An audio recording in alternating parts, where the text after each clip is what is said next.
Amém. Abra sua Bíblia no Evangelho de Mateus. Nós nos encontramos no capítulo 9 deste Evangelho. É um texto tão bonito esse que vamos ver. Capítulo 9, Evangelho de Mateus, o versículo 9.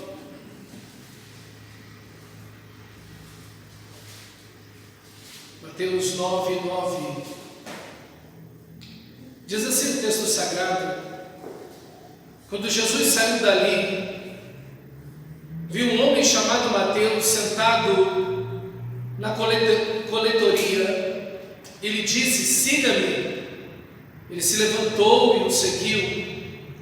Estando Jesus à mesa na casa de Mateus, muitos publicanos e pecadores vieram e tomaram lugar com Jesus e os seus discípulos. Vendo isso, os fariseus perguntavam aos discípulos de Jesus: por que o vosso mestre come com os publicanos e pecadores? Mas Jesus, ouvindo, disse: os sãos não precisam de médicos, e sim os doentes. Vão e aprendam o que significa: quero misericórdia e não sacrifício, pois não vim chamar justos, e sim pecadores. Na semana passada nós vimos aquele texto onde o Senhor Jesus está perdoando pecados, quando aquele homem que é paralítico, levado por quatro, é baixado pelo telhado da casa de Pedro. E ali então o Senhor Jesus diz: tem bom ânimo, filho, os teus pecados são perdoados. E quando chegamos nesse texto, vemos o Senhor novamente aqui chamando pecadores para estar com Ele. No primeiro, vemos o Senhor da glória dizendo para aquele homem: tem bom ânimo, os teus pecados são perdoados. Então, os religiosos que ali estavam contendendo no seu próprio coração, dizendo: como esse pode perdoar pecados? Blasfêmia. E aí então, Jesus disse: qual é o mais fácil dizer? Perdoados são os teus pecados, ou levanta e anda.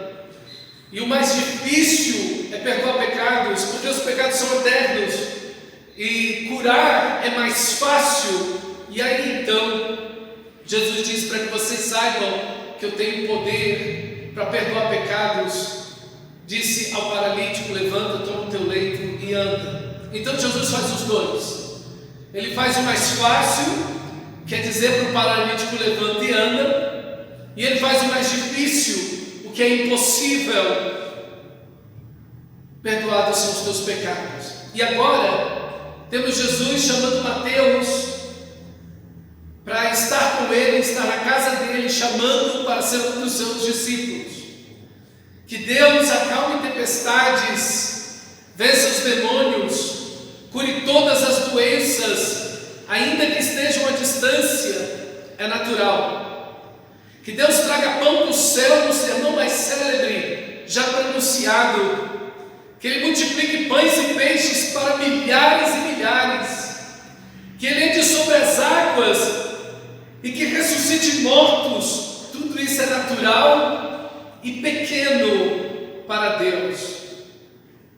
Mas que Deus se aproxime de pecadores, os chame para segui-lo, assente-se para manter comunhão com eles, pessoas da pior espécie, se faça amigo deles, lhes perdoe os pecados, lhes dê vida eterna. Isso está para além da força, do poder, da autoridade. Isso é graça. Isso é graça. Mateus é chamado, tanto no Evangelho de Marcos como de Lucas, que é o mesmo texto que nós estamos lendo, mas escrito por Marcos e Lucas, ele é chamado de Levi e não de Mateus. Ele não é chamado de Mateus. Mateus, mas de Levi. Mas é o mesmo evento. É um discípulo muito discreto, mas também um escritor fantástico. Nós temos esse evangelho escrito por ele. É realmente extraordinário esse evangelho. Seu nome, Levi, provavelmente designa de onde, de que tribo de Israel. Israel era formado por 12 tribos. De qual tribo ele pertencia? A tribo de Levi. Esse nome Levi era muito comum na tribo de Levi. E tem grande chance de Mateus ser dessa tribo. Mas a pergunta que nós fazemos é por que um homem que era da tribo de Levi, isso é, ele deveria estar fazendo todo o serviço sagrado, porque era essa tribo que Deus escolheu para servir ao templo. Dali sairiam os sacerdotes, dali sairiam os levitas, os porteiros, todos os que cuidavam de tudo que se fazia no templo, os sacrifícios. Tudo isso era feito por essa tribo, a tribo de Levi. Então, por que vemos Mateus na coletoria? Porque o vemos cobrando impostos quando ele deveria estar realizando os serviços sagrados. E tudo isso iniciou com Moisés e Arão, quando Deus separa essa tribo de onde Moisés e Arão eram para servir em tudo no templo. Nenhuma das outras tribos, nenhuma das outras 11 tribos poderiam se aproximar do templo para fazer nenhum sacrifício, nenhum serviço. E a porção da tribo de Levi era o próprio Deus. Eles não tinham terras, eles não tinham heranças. A terra prometida toda foi repartida para as 11 tribos, mas a tribo de Levi não recebeu, porque a herança dos levitas, a herança dessa tribo era o próprio Deus. Deus era a herança deles.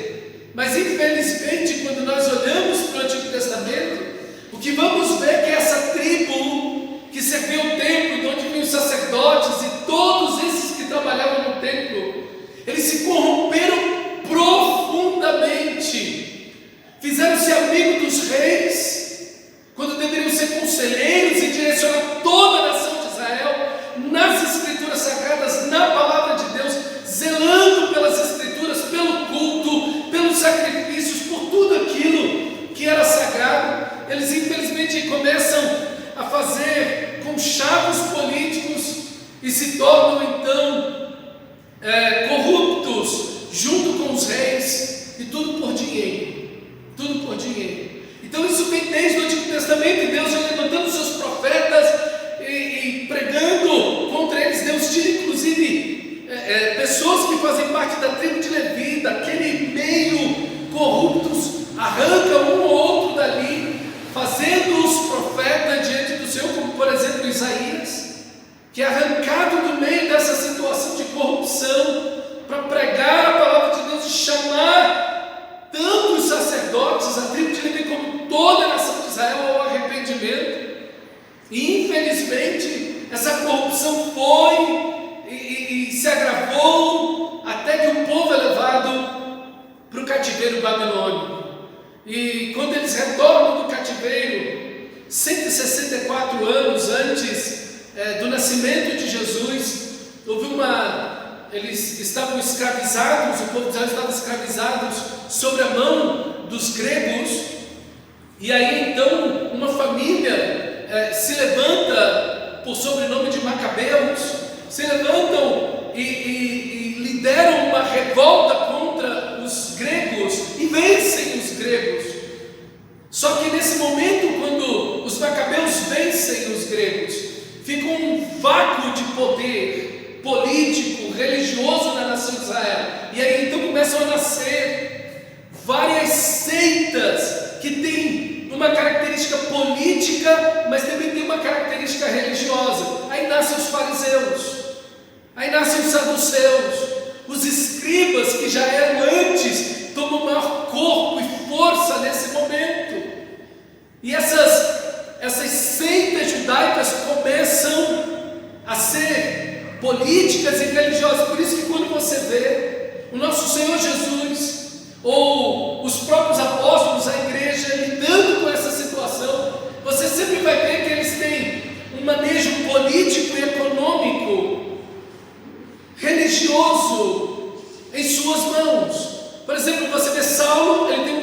político, mas também ele tem o poder religioso na mão para perseguir a igreja. Vê o julgamento de Jesus, a mesma coisa. É um julgamento que tem uma expressão religiosa, mas também uma expressão política. Então isso se mistura, Por isso que nós vamos ver que essa corrupção está tão presente na nação de Israel.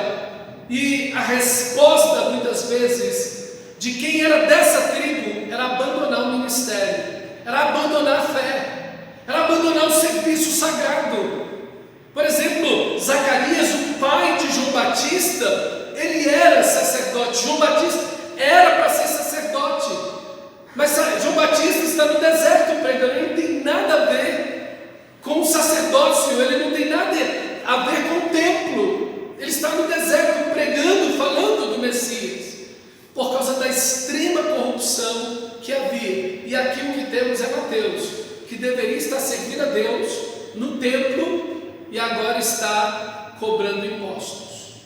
Então, o estado em que Mateus se encontra, provavelmente, é que ele deveria estar pensando: se eu vou ganhar dinheiro, eu não vou fazer isso roubando a fé das pessoas, usando a fé das pessoas. E então ele abre mão de estar no sacerdócio, servindo a Deus no templo, para então viver de cobrar impostos. E era uma vergonha para toda a família, um cobrador de impostos, porque eles trabalhavam para os romanos, eles trabalhavam para o inimigo, que era aquele que estava escravizando o povo de Israel naquele momento. Então, os cobradores de impostos, eles cobravam impostos e entregavam para os inimigos, para os romanos. Então, esses cobradores de impostos eram odiados por todas as pessoas. Era uma vergonha ter um desse na sua família.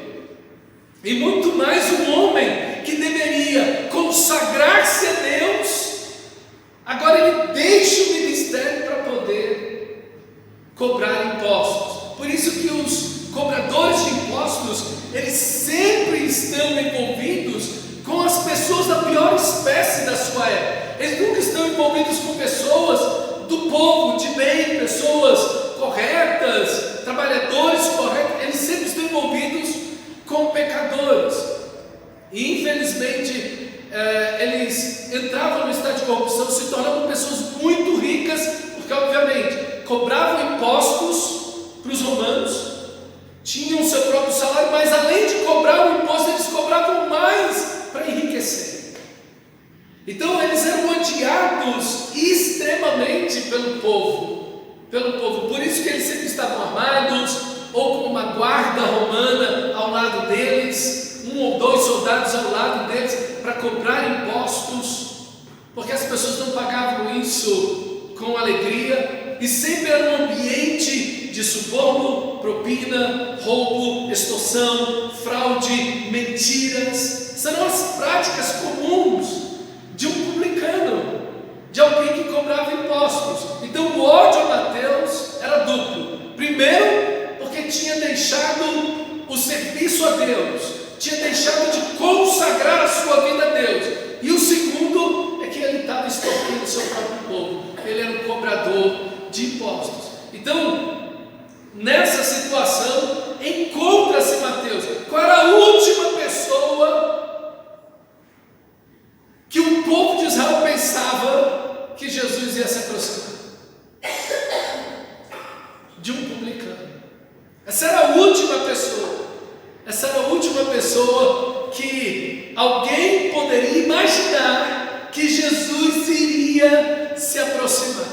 A companhia deles era de amartolo, essa palavra pecadores, quer dizer, eram pessoas completamente dedicadas ao pecado. É o que a palavra grega amartolo significa. Alguém dedicado ao pecado, isso é, livre, que não consegue ficar livre do pecado. É alguém que está totalmente envolvido em vícios, é alguém totalmente malvado, é alguém que está envolvido com crimes, idolatria, imoralidade, ladrões, prostitutas. Era essa gente que era chamada de pecador. E esses é que estão à mesa com Jesus. É essa turma que está sentado com Levi. Aí o nome Levi até muda o nome, Jesus, não pode ver esse nome. Ele para tirar essa identificação com a tribo de Levi. E é com essa gente que ele está. Ele tinha perdido a família dele, ele tinha perdido os relacionamentos dele, ele era odiado por todos, e só essa gente ficava com eles. Então aquele que abandonou a Deus, que virou as costas para Deus, para o serviço sagrado, e que abraçou com todas as forças o pecado, agora vai ouvir o chamado do próprio Deus para seguir. Isso é um extraordinário dessa história que nós estamos vendo aqui. Quando você lê na Bíblia, havia um publicano, então você acha que não, isso é a coisa mais comum que tem. Mas é publicano, então você não tem esse contexto, você não entende exatamente o que está acontecendo ali naquele momento. Mateus, que é Levi, é um modelo de toda a humanidade que deveria existir para a glória de Deus e para servir a Deus, mas que voltou as costas para Deus, mas que se encontra então envolvida nesse amor ao dinheiro e no hedonismo. Mas a graça de Deus encontra-se em que o próprio Deus vem chamar pecadores, essa humanidade, ao arrependimento. A igreja deve ter a mesma atitude de Jesus: ir aos pecadores, ir às pessoas que a sociedade não quer, ir às pessoas que ninguém quer. Foi para essa gente que Jesus veio, para essas pessoas que o Senhor da glória veio, para as pessoas que a sociedade rejeita, que a sociedade não quer. Para essas pessoas que o Senhor da glória veio. E a igreja deve ter justamente essa atitude, de ir até essas pessoas e oferecer a graça de Deus a elas. Porque foi para esse Levi, foi para esse Mateus, e foi para a turma dele, a turma de gente pecador, que o Senhor da glória ofereceu graça e misericórdia. Então, o que nós estamos vendo, irmão, é a graça de Deus estendida, a graça de Deus estendida. E nós também vivemos num mundo onde se lança cada vez mais ao pecado. Eu estava lendo essa semana, eu li um artigo há uns meses atrás sobre isso, e no El País, aquele jornal, o pastor mostrou para mim uma reportagem, eu dei uma lida nessa reportagem, sobre essa situação da pós-pandemia. Como é que vai ser o mundo depois dessa pandemia? O que vai acontecer com o mundo depois da pandemia? A gente está pensando agora, né? A gente não está pensando depois da pandemia, mas os estudiosos pensam depois da pandemia. Pensam agora, mas também pensam depois. E um artigo foi feito de um estudo de 500 anos para cá, de todas as pandemias que houveram, e os registros históricos do que aconteceu depois, como é que ficou o mundo depois disso. E de fato, depois de uma pandemia, a festa. As pessoas se lançam às grandes festas, ao hedonismo. Existe um crescimento, existe uma acentuação em relação à busca dos prazeres, a busca pelo dinheiro, a busca por comida, a busca por bebida, a busca por uso de drogas, por consumo de sexo. Há um hedonismo, as pessoas ficam mais autocentradas, elas querem prazer por tudo. Por quê? Porque se a minha vida ficou por um fio, se quase morri, se eu estive exposto à morte, eu vou aproveitar a vida, porque vai durar pouco.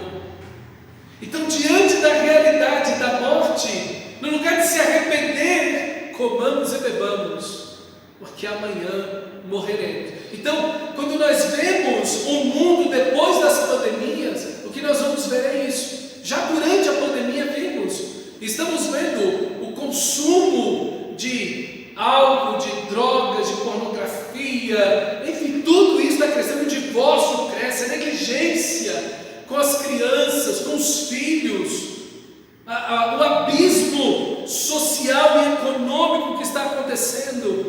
Enquanto tem gente ganhando muito dinheiro com a pandemia, a maioria do povo está perdendo dinheiro, está perdendo renda.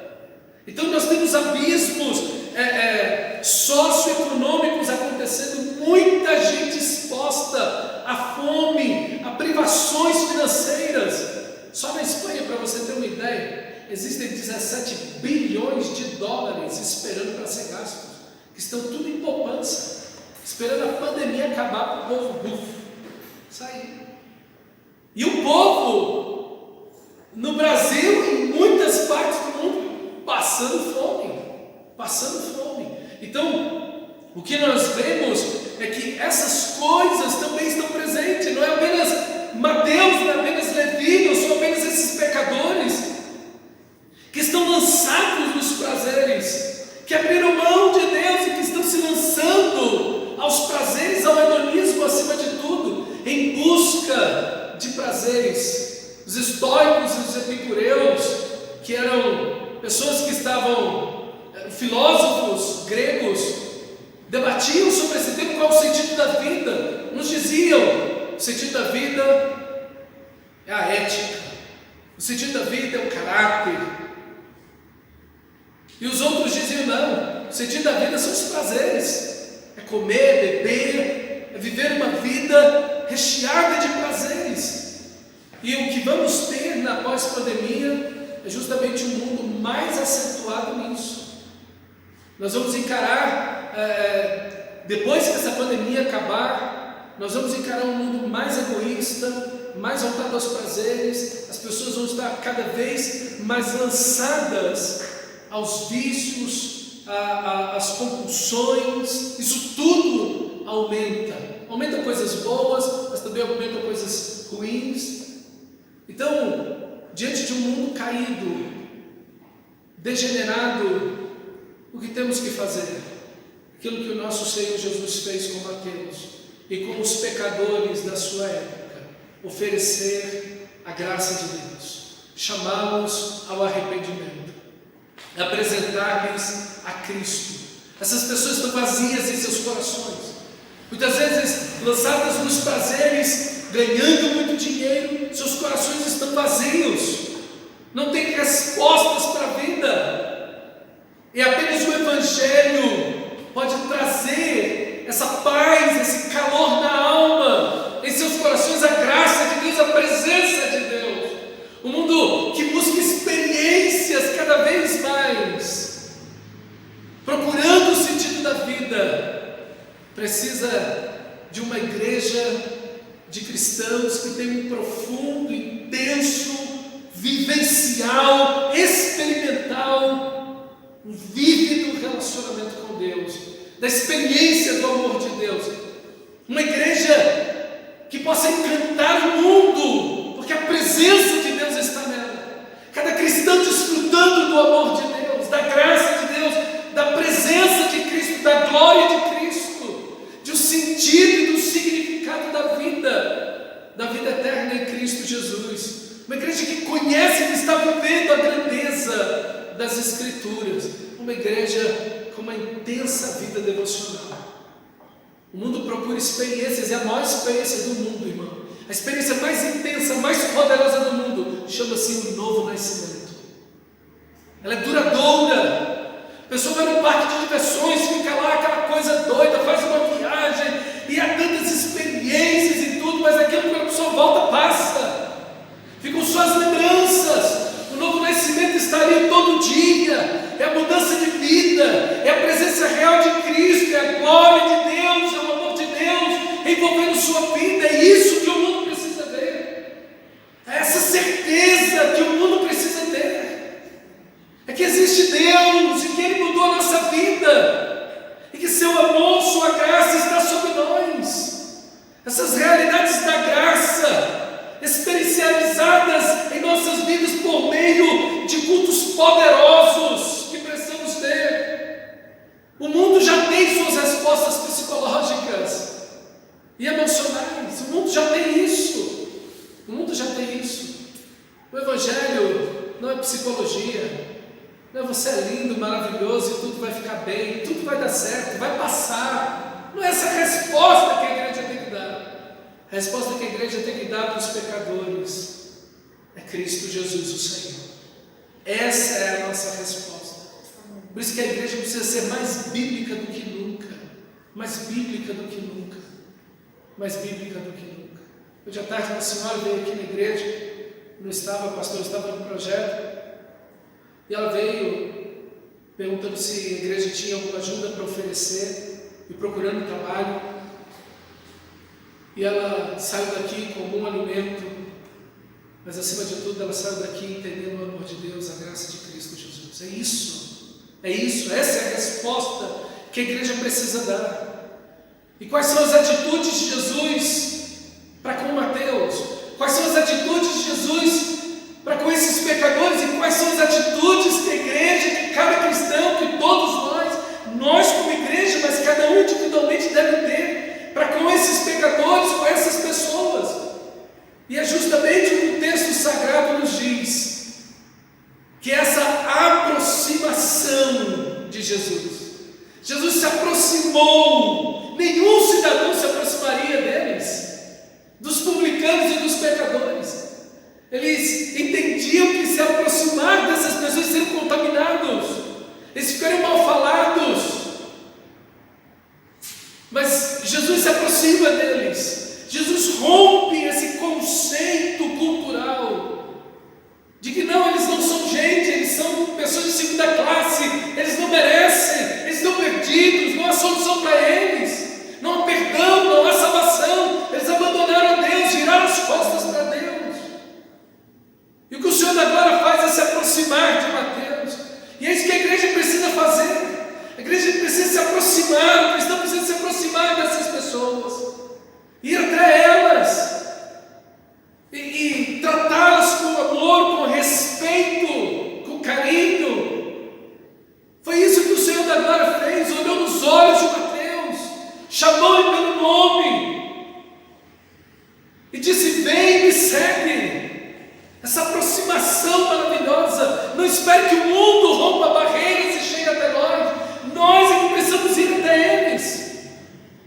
Nós é que precisamos ir até o mundo, até as pessoas, até essa cultura cada vez mais caída em pecado. A igreja que precisa tomar um passo, a direção de ir até essas pessoas para anunciar a graça de Deus. O preconceito está tanto nos religiosos como nos próprios publicanos. Quando alguém age de forma errada, quando alguém age em preconceito, a parte que é ofendida vai retribuir da mesma maneira. Normalmente é assim, reage com o mesmo preconceito de lá para cá. Então, o que nós precisamos fazer é romper essas resistências. A igreja precisa ter contato com as misérias, com as desgraças do mundo. A igreja precisa estar em contato com as misérias do mundo. Um cristão, quando ele passa a não ter contato com a miséria do mundo, ele se torna insensível às pessoas. Ele apenas olha para si mesmo, para o seu próprio mundo, para a sua própria existência. Ele consegue olhar no metro quadrado onde ele vive, onde ele está. Ele não consegue levantar os olhos e ver que há uma série inteira diante dele. Pessoas que estão perdidas, como aquela mulher no poço, na cidade de Sicar. Uma mulher que estava vivendo um estado de imoralidade, de adultério. E Jesus disse para ela: mulher, se você soubesse quanto Deus honra você. Ela nunca foi tão respeitada quando esteve perto de Cristo Jesus, o Senhor. É isso que um pecador precisa. Ele precisa entender que Deus o ama, que Deus o valoriza, a despeito dos seus pecados, apesar dos seus pecados. A graça, a amor, a misericórdia de Deus para com ele. É isso o que esse texto nos ensina. E Jesus inicia um diálogo com ele. Há uma aproximação, um diálogo aqui. E é isso, a igreja precisa dialogar. A igreja não pode se fechar. A igreja precisa abrir as portas. Abrir as portas. O cristão precisa abrir as portas do seu coração. E às vezes, aquela pessoa, um vizinho, um parente, alguém que trabalha com você, é uma pessoa extremamente difícil, complicada. É hora daquela pessoa ouvir de você: e aí, como você está? Porque essa pessoa tem resistência de todo mundo e de todo lado. Não é verdade? Mas perguntar para aquela pessoa como você está. Quebrar essa barreira, aproximar-se, dialogar, oportunizar que essa pessoa possa abrir o seu próprio coração. Meu irmão, o Senhor da glória, o Senhor Jesus é tão santo, sentado naquela mesa com os pecadores, quanto é santo na visão de Isaías, sentado no trono da glória. A igreja não tem que abrir mão absolutamente da sua santidade, pelo contrário, a igreja precisa se aferrar à santidade de Deus.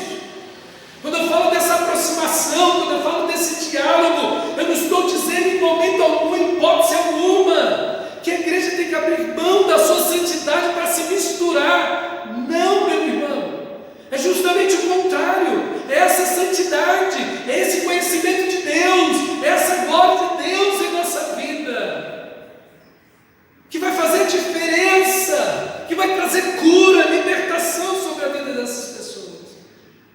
Nós não temos que nos misturar, nós temos que nos manter em santidade. Jesus está ali sentado com o pior que existe em Israel, a pior gente que existe. Está ali o Senhor sentado na mais plena, profunda e límpida santidade. E é isso que a igreja precisa ter, essa santificação, e não abrir mão do Evangelho. Nós não diminuímos o Evangelho, nós não atomizamos o Evangelho, nós não negociamos a verdade para poder dialogar com o mundo. O que nós precisamos é pregar a graça de Deus. A graça de Deus. É isso que a igreja precisa fazer. É pregar o amor de Deus, a graça de Deus, o perdão de Deus, o arrependimento. Venha, arrependa-se. É tempo de você encontrar com Deus. Deus quer trazer perdão sobre a sua vida. Deus quer perdoar os seus pecados. Não é negociar a verdade, não é abrir mão da verdade. Em absoluto, não, eu vou ser como eles, eu vou falar como eles, para que eu tenha algum acesso a eles. Não. Lembre-se de quando você estava sem Cristo, vazio. Não é verdade? Naquele vazio terrível, existencial. O que você precisava era da graça de Deus, do amor de Deus. Não precisava que alguém ficasse igual a você. É justamente o oposto. Você precisava de alguém que falasse de Cristo para você. A igreja precisa ser assim. Viver nessa santidade, nessa diferença, como Cristo vive. A segunda atitude de Jesus é sentar-se à mesa com eles, é estender a comunhão, a amizade, é desenvolver relacionamentos. Visite, tome um café, converse, veja pontos em comum, sirva, ore por essas pessoas. Enquanto você faz isso, com as suas palavras prega Cristo, com a sua vida prega Cristo. Anuncie o amor de Deus, fale da graça de nosso Senhor. Não há esperança, queridos, não há esperança a não ser em Cristo Jesus, nosso Senhor. Nós precisamos ser uma igreja ativa, nós precisamos ser uma igreja intencional, uma igreja que vai intencionalmente na direção do pecador. Jesus não encontrou por acaso Mateus. Eu estou passando aqui, tem alguém aqui. Não, ele foi até ele. Ele sabia quem ele era, ele chamou pelo nome. Nós precisamos dessa intencionalidade. Nós precisamos ser intencionais a orar, nós precisamos ser intencionais a pregar o Evangelho, a falar de Cristo. Nós precisamos ir. Irmão, eu quero afirmar para você que a maior alegria do diabo, a maior alegria de Satanás, A maior alegria do inferno é uma igreja paralisada. Eu vou te afirmar isso, porque uma igreja paralisada, meu irmão, um crente em si mesmado, que não olha para nada, só para si mesmo, para esse metro quadrado onde ele está. Ele não prega o evangelho, não faz nada, querido. E como as pessoas vão ser salvas se não há quem pregue? Se não há quem pregue. Então o desejo de Satanás e o trabalho dele é paralisar uma igreja. É fazer uma igreja ficar estancada. É encher a sua cabeça de impedimentos. Não dá. Está cansado. Tem coisa mais importante para fazer. Tem isso, tem aquilo. Tem essa tarefa, tem aquela outra. Tem essa prioridade, tem aquela outra. Você tem coisas importantes para fazer. E aí o diabo enche a cabeça do cristão de um monte de prioridades. Mas a prioridade do nosso Senhor Jesus, a pessoa mais importante do mundo, a pessoa mais santa do mundo, perfeito, sem pecado, a prioridade número 1 de Jesus. Ele disse: a minha comida e a minha bebida é realizar a obra do meu Pai, terminar a obra do meu Pai. Ele diz: eu não vim para ser servido, eu vim para servir e dar a minha vida em resgate por muitos. A pessoa mais importante do mundo estava fazendo discípulos, a pessoa mais importante do mundo estava pregando o evangelho. Existe alguma coisa mais urgente? Existe alguma coisa mais importante? Essa é a missão da igreja. É isso que Deus nos chamou a fazer, queridos. E nós temos um país sofrendo nos nossos olhos. Nós temos um país sofrendo diante de nós. Pessoas estão morrendo aos milhares, aos milhares, aos milhares. No país inteiro. E sabe o que me espanta? É que os crentes querem fechar as igrejas. Me espanta isso. Sabe por quê? Eu fui no parquinho com o Mateus semana passada, no Taco Parque. Vamos andar. Eu tirar um pouco do Mateus de casa e dar uma volta com ele. 4 horas da tarde. Pensamos. O parque está vazio. Centenas de crianças, milhares de pessoas andando, as crianças tudo sem máscara no parque. Eu até filmei, eu falei: cadê o médico de escola? Que eu não estou vendo. Por que as escolas não abrem? Não, meu irmão, a gente não tem que se esconder. Nós não podemos nos esconder. Se o médico não pode se esconder, como é que aqueles que são médicos da alma e do espírito vão se furtar o serviço do reino de Deus? Bote uma máscara, mantenha o distanciamento, bota um álcool já na mão e prega o evangelho. Prega o evangelho. Prega o evangelho. Meus amados irmãos, é justamente o oposto que a igreja deve fazer. Fechar as portas. Não, meu irmão, precisamos abrir, pregar o evangelho. Entendemos a pandemia. Até que no primeiro momento não entendemos muito bem aquele negócio todo e aquele complicado demais. Mas entendemos a pandemia, sabemos como lidar com isso. Sabemos como lidar com isso. O povo está aí com uma coragem doida, pegando um ônibus, pessoal que é metroviário aí, rodoviário aí, dirigindo, cobrador, motorista, o povo lá, os ônibus lotados, o povo está lá correndo atrás do pão, não pode parar, porque se parar vai faltar comida dentro de casa. A igreja não pode parar, irmão. Nós não paramos por causa da pandemia, nós seguimos vivendo e pregando o evangelho. Nós continuamos na tarefa que o Senhor nos deu. Nós não podemos nos omitir daquilo que o Senhor da glória nos chamou a fazer.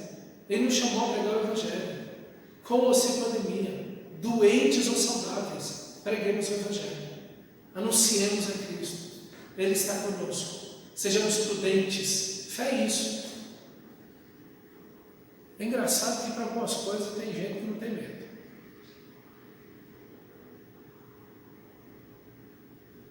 A pastora chegou com uma pessoa e disse: olha, esse negócio não é prudente não, o que vocês estão fazendo, reunindo na igreja para ensaiar louvor, todo mundo sem máscara, isso não está certo. Culto é uma coisa, ela ficar aí ensaiando, você não tem fé? Rapaz, geralmente os abestados falam isso, né? Você não tem fé não? Todo mundo pegou Covid. As pessoas acham que isso é fé. Não, meu irmão, isso não é fé. Fé é você botar máscara no rosto, álcool em gel na mão, manter o distanciamento e sair pregando o Evangelho, chamando as pessoas para vir ao culto, espalhando versículo bíblico nas suas redes sociais, anunciando Cristo. Isso Deus nos chamou a fazer, falando de Cristo, anunciando o Senhor, ligando para as pessoas, chama as pessoas para vir para a igreja, chama as pessoas para vir para o culto, ore por elas. Vá até elas. Vá até elas. As pessoas estão sedentas, estão necessitadas e não tem essas palavrinhas com água com açúcar, mais fraquinha não tem. Olha, tudo vai dar certo. Se você crê, compartilha. Essas bobeiras que o povo inventa, as coisas sem sentido. Gente, as pessoas estão dentro de uma realidade, elas precisam do Evangelho de Cristo. Da palavra de Deus, do Evangelho mesmo. Fale do sangue de Jesus, fale da cruz de Cristo, fale do amor de Deus, do perdão dos pecados, da vida eterna. Questione essas pessoas. Você nesse tempo não está pensando na sua eternidade? Em algum momento da pandemia você pensou aonde você vai passar a eternidade? Essas perguntas precisam ser feitas. Trace um diálogo daí por diante, anuncie a Cristo. Pergunte para essas pessoas quais são suas necessidades, se há medo em seus corações, se eles têm a certeza da salvação, como eles vão comparecer diante de Deus, de um Deus santo, com os seus próprios pecados. Sente-se à mesa com eles e lhes dê a esperança da vida eterna. O nosso texto avança, vendo isso os fariseus, versículo 11, perguntou aos discípulos de Jesus, perguntou para Jesus, não é? Eles perguntaram para os discípulos de Jesus: por que o mestre de vocês come com os publicanos e pecadores? E esse é o ponto dos religiosos, eles simplesmente acusam, não é uma pergunta de fato, é uma pergunta acusativa, né? E eles simplesmente marginalizaram aquelas pessoas a tal ponto de colocá-los numa esfera de desesperança. Não há salvação para essa gente, não há recuperação para essas pessoas. E simplesmente colocaram eles lá naquele canto e deixaram eles lá. Quer dizer, essa religiosidade é vazia, ela não tem nenhum sentido, ela não presta para nada, ela não salva ninguém. Ela não salva ninguém. Ela não é alguém que pode dar esperança, que pode falar de perdão de pecados, de Cristo Jesus, o Senhor. Simplesmente coloca a pessoa, pega alguns pecados e coloca essas pessoas num âmbito, numa atmosfera, num lugar sem esperança. A igreja não pode fazer isso. Por isso que eu não vejo como correto quando a igreja toma alguns pecados e coloca esses pecados como se fossem maiores do que todos os outros, e começam a chutar e bater em todo mundo que comete esses pecados, homossexualidade e daí por diante. Não, irmão. O Senhor da glória, a igreja, viveu num ambiente, principalmente a igreja fora de Jerusalém, onde o homossexualismo era generalizado. toda a casa, os homens, todos os homens romanos e gregos iniciavam sua vida sexual com outro homem, na adolescência, todos. Era uma coisa tomada de todo lado e ponta. E a igreja começou a viver o Evangelho, a pregar o Evangelho. Um ambiente muito mais hostil que o nosso em certos aspectos. Mas essa vivência do Evangelho, a pregação do Evangelho, a transformação da vida, isso sendo demonstrado para aquela comunidade que estava ao redor. Irmão, o Evangelho chama os piores. O Evangelho não tem medo de chamar os piores. A sociedade tem, mas o Evangelho não. Porque o Evangelho é o poder de Deus para a salvação de todo aquele que crê. Então, é o poder de Deus para curar, transformar, libertar qualquer pecador, qualquer pecado, qualquer condição. Não existe limite para o Evangelho. Não existem barreiras que o Evangelho não possa transpor. Não existem cadeias que o Evangelho não quebre. Não há nada que o sangue de Jesus não purifique. Não há nada, não há barreiras para o Espírito de Deus tomar o pior de todos os vasos e transformar em alguém a imagem de Cristo Jesus, o Senhor.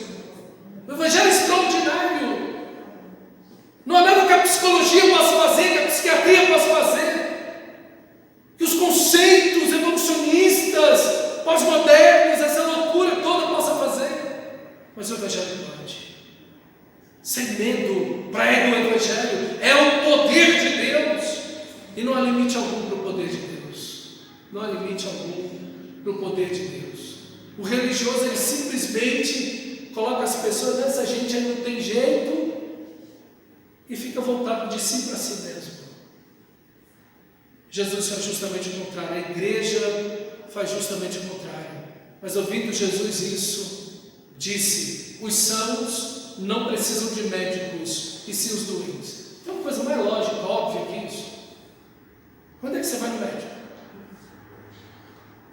Não é óbvio isso? Não é tão... Chega a ser ridículo, no sentido de ser óbvio. Ser óbvio. Ali está Jesus, se identificando como médico. O médico, os sãos não precisam de médico, mas os doentes. Ali está Jesus dizendo: eu sou médico, eu estou aqui para curar aquilo que a medicina não pode curar, eu estou aqui para restaurar aquilo que ninguém pode fazer. Se Jesus é um médico, irmão, a igreja também é. A igreja também é. E os médicos estão na linha de frente, pregando o Evangelho. E é onde a igreja deve estar. Igreja é essencial, culto é essencial, com toda prudência é essencial. Essencial. Nós precisamos permanecer onde Deus nos colocou. Um mundo com medo não precisa de uma igreja covarde. Um mundo com medo precisa de uma igreja forte. Sejamos fortes, irmãos, que essa pandemia nos faça poderosos em oração, que essa pandemia nos faça poderosos em intercessão, que essa pandemia nos faça fortes e poderosos na pregação do Evangelho, que nós tomemos tudo isso, todo esse caos, aquilo que concorre contra o mundo, a igreja toma para concorrer e glorificar a favor de Deus e dos pecadores. Só tem esse jeito. Só tem essa maneira, não tem outra maneira de você usar essa pandemia para a glória de Deus, a não ser pregando o Evangelho.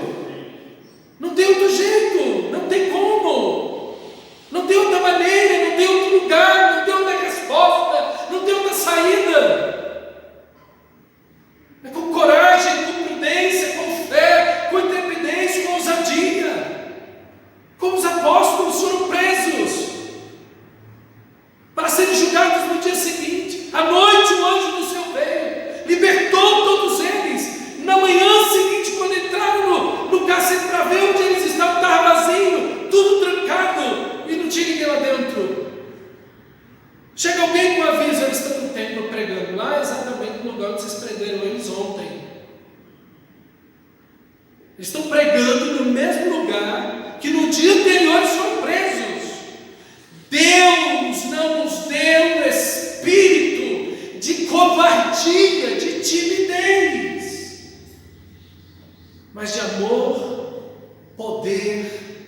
e equilíbrio, moderação. Equilíbrio. Esse é o Espírito de Deus. Poder, amor e equilíbrio. É isso que nós precisamos. É que Deus vai ser glorificado nessa situação em que nos encontramos. Em que preguemos o Evangelho. Que olhemos para além de nós mesmos e saiamos. Então eu quero te desafiar, meu irmão, que você sai daqui hoje. Coloque no papel uma lista de pessoas. Comece a orar e amanhã comece a ligar para essas pessoas. Você está bem?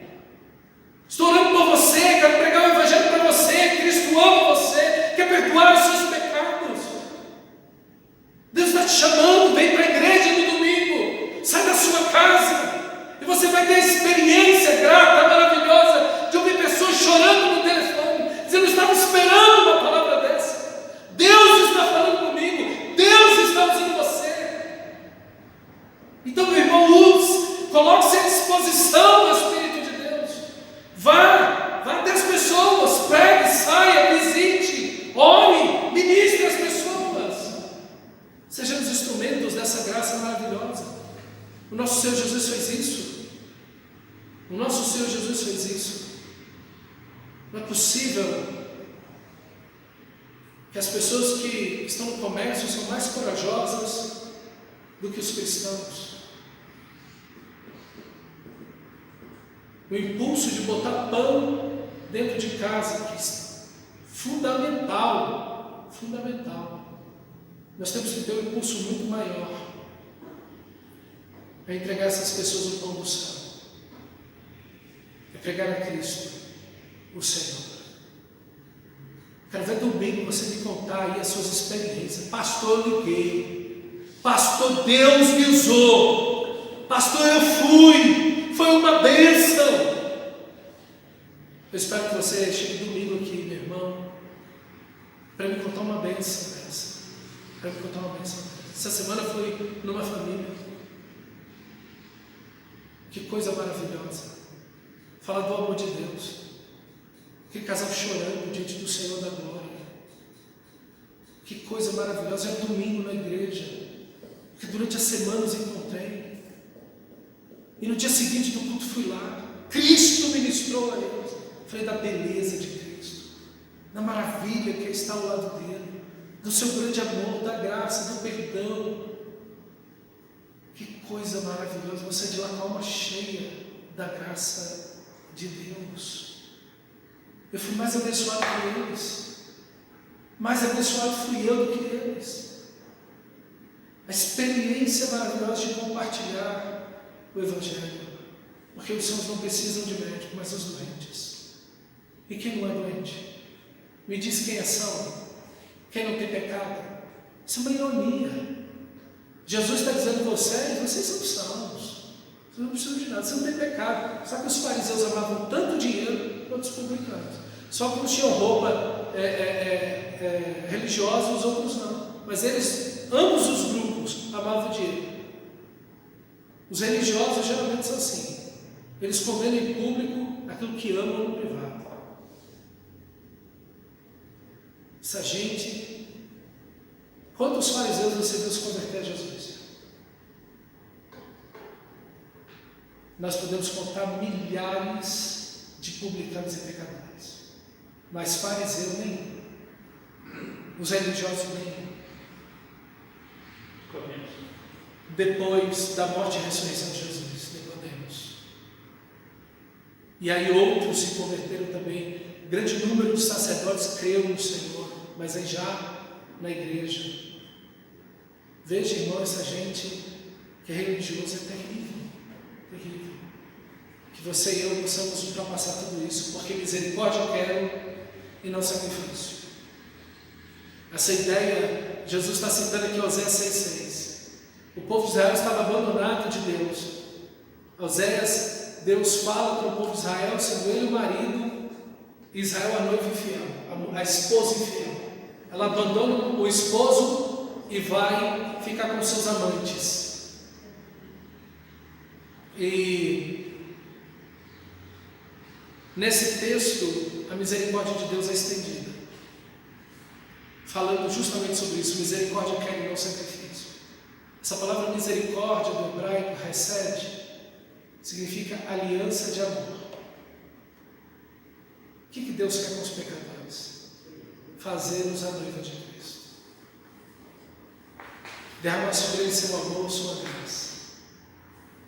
É isso que aconteceu comigo e com você, meu irmão. A igreja é a noiva de Cristo.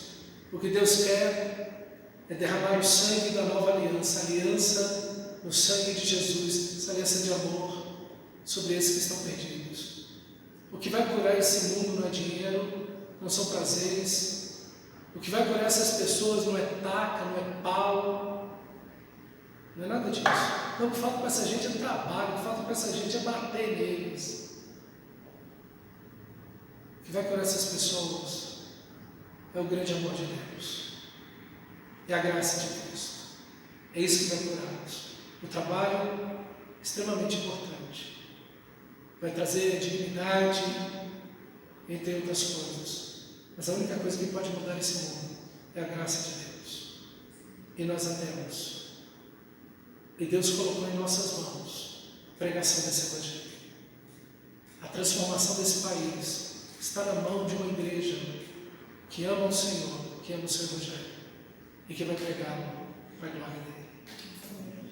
Obrigado, Pai, pelo teu amor. Obrigado, Pai, pela tua graça. Obrigado pelo privilégio que nós temos, Senhor, de pregar o Evangelho. Como precisamos